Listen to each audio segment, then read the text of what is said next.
Alright guys, so here's my nitrogen tank. I just hooked up to it, haven't pressurized it yet. As you'll notice, I have it hooked into the high side here. This system, it probably gets up to 300 psi, but we're probably going to start at around 200, see if we can't find the leak there. Always back your regulator off first, just to make sure. You never know what the last person did, or maybe somebody walked by and touched something they shouldn't have touched. You sure as heck don't want to be putting more pressure in this than what the system can handle. You'll end up blowing a line or something like that. So like I said, we're going to run this up to probably about 200 psi.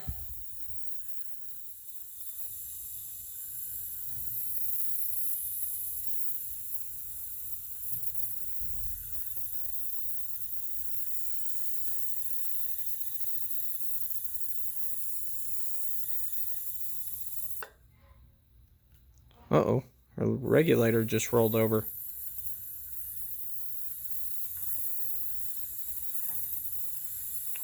Like I said about people messing with regulators. This one apparently is starting to break.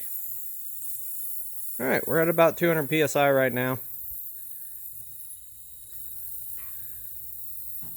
Little under probably, but that's alright.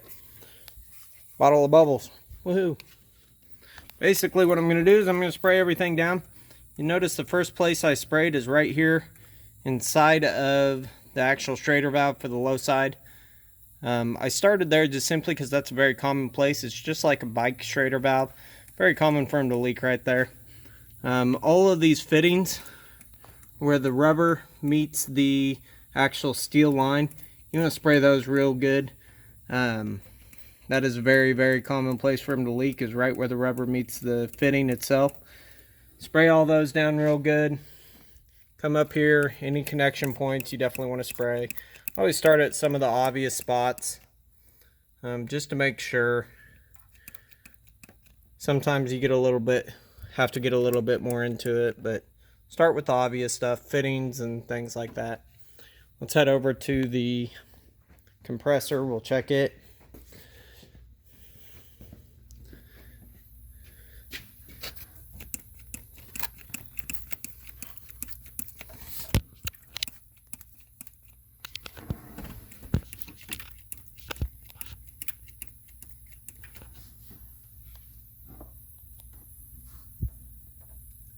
I think I actually hear it leaking over here.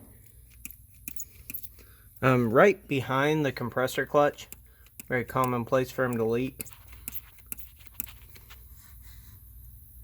I don't see any bubbles though.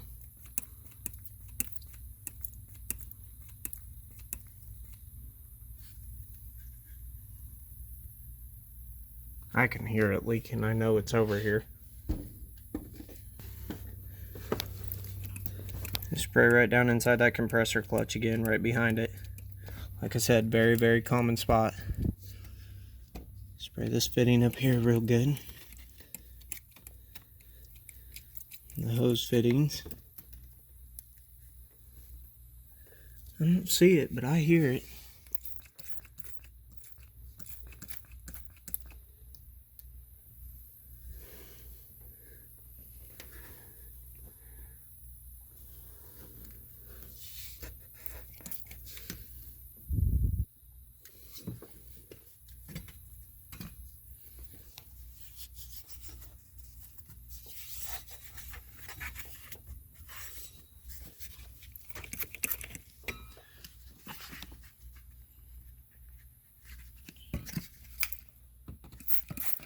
There we go, get a little more spray. I'll spray this whole line down. Just because I can hear the thing. No other reason.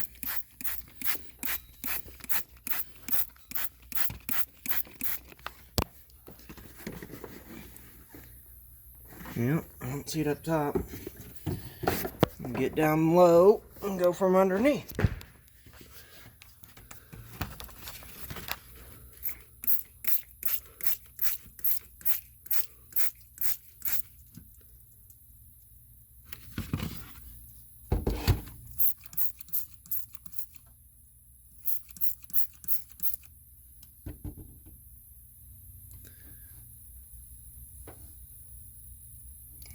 Oh, I'm silly. The whole time I was hearing the air compressor leak air. I just found it down there on the air compressor itself. I thought I was hearing the AC leak. Apparently there's still air in the system though, so let's move on. Hearing things. Still haven't found nothing. Right up here, this is up on the firewall, is our expansion valve. This is an H-block expansion valve. Spray it down real good. Make sure we don't have any leaks coming out of there.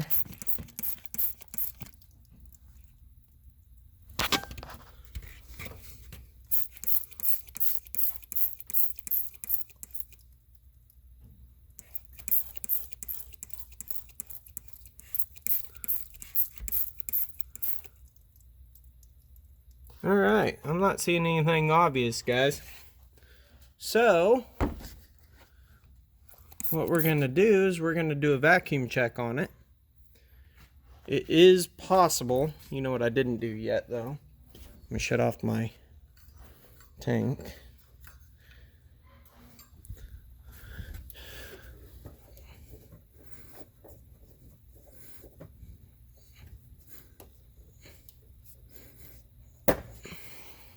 I didn't check my high side trader.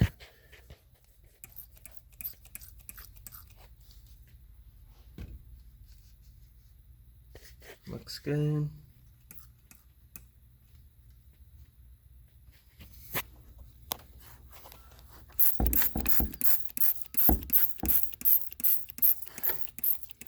Check some of those lower fittings that are down in there.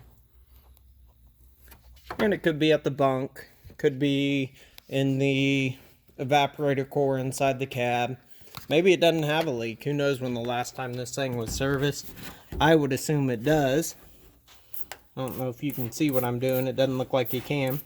But I'm checking the bunk H block. And it doesn't appear to be leaking either.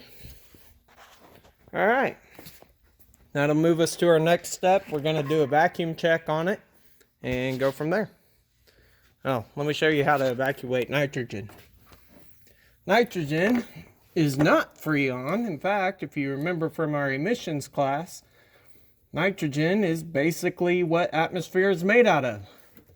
So how am I going to drain nitrogen?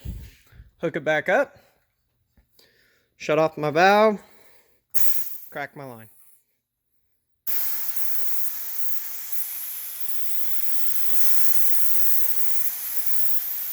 Alright guys, one thing I forgot to show you was checking the condenser itself on the front of the truck. Also very important, very commonplace for leaks.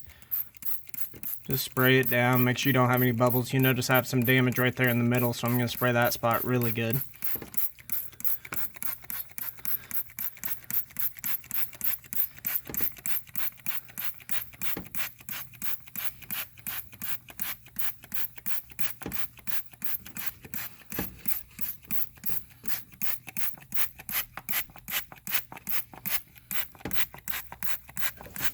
Nothing. I'll check my lines going in. Nothing there. Check the actual fitting itself. That looks pretty good. And we'll check on the lower end. We got another fitting. Another line.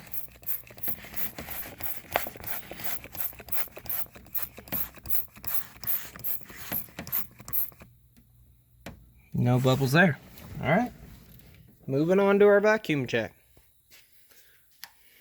Once again, to let off your nitrogen, just shut the valve, crack the line, and it ain't gonna hurt nothing because it's nitrogen, not Freon. Yay!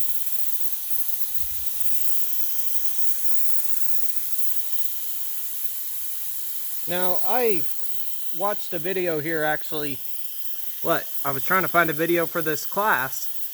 And when I was looking for the video, one of the things I found that one of the guys on YouTube did is he actually used compressed air, shop air, I don't know if you guys remember from the HVAC Max certification course, it said never to do that.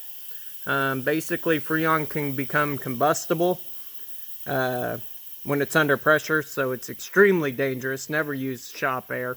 Giving it a bunch of oxygen, confined location, never good.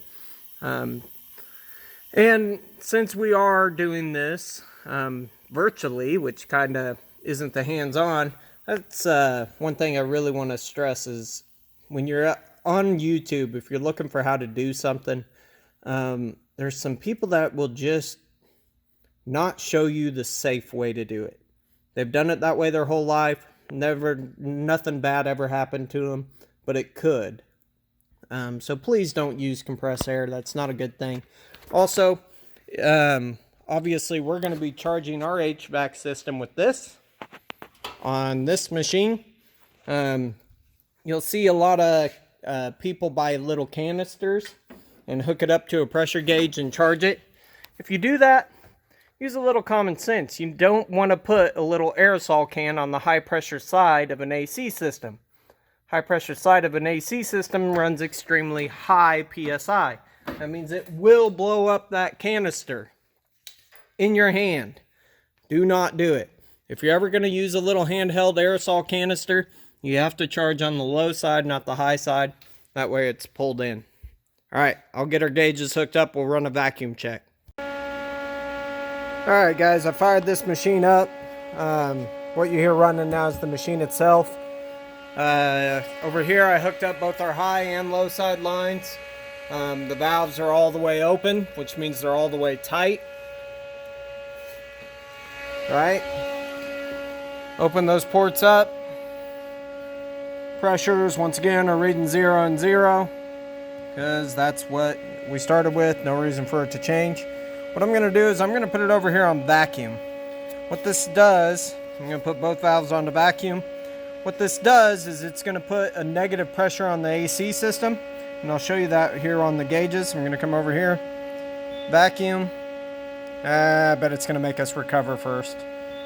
Let's go ahead and run a recover real quick. Start. I'm just going to run a 5-minute vacuum. Hopefully that's enough considering we just drained the system. Alright, see how this gauge right here is going into the negative? That's a good thing. We should be seeing that. This is going to do a couple things here. One, whenever you're in negative pressures, it's actually going to, if there is water in the system, it's going to evaporate that water and pull it out. And secondly, what it's doing is it's showing us whether or not it can even pull a vacuum. So if we had a pretty major leak, obviously we wouldn't be able to pull a vacuum very well. And even if we were able to pull it, it wouldn't hold at a negative vacuum. So we're going to let that run for a little bit. Then we'll put it into a vacuum state, which will actually pull it into a vacuum, hold it there for a while. But right now we're wanting to get all the crap out of it that is maybe still in the system. Now, the only reason I even went to this machine next is simply because I'm not sure this truck even has a leak. AC hasn't run since we've had it. If you haven't noticed, this is our Kenworth truck. AC hasn't run since we had it. I don't really know the history on it. Don't have a customer complain anything like that. All I know is the AC doesn't work. So before I go start, upping the pressure on my nitrogen, so for example, I could do the pressure test again. I could run that up to 300 PSI. I could spray down the whole truck. I could rip apart the dash. I could spray down the evaporator, all that fun stuff. Or I could even charge it with Freon, which is most likely what we're going to do. I think I brought that tool out here somewhere. Yeah, I thought I did. I'm not seeing it now, though. Unless I set it up in the dash. No. Anyway, we have a refrigerant detector tool, which will work a lot better than spray bubbles does. We'll use that if we have to, but right now I want to prove whether or not this thing even has leaks before we get to that. So we're down to almost negative 29 PSI. This one obviously is below 0 on the high side. So it's going well. Got 2 minutes left. I'll start a video back up once time's up. All right, talk to you later.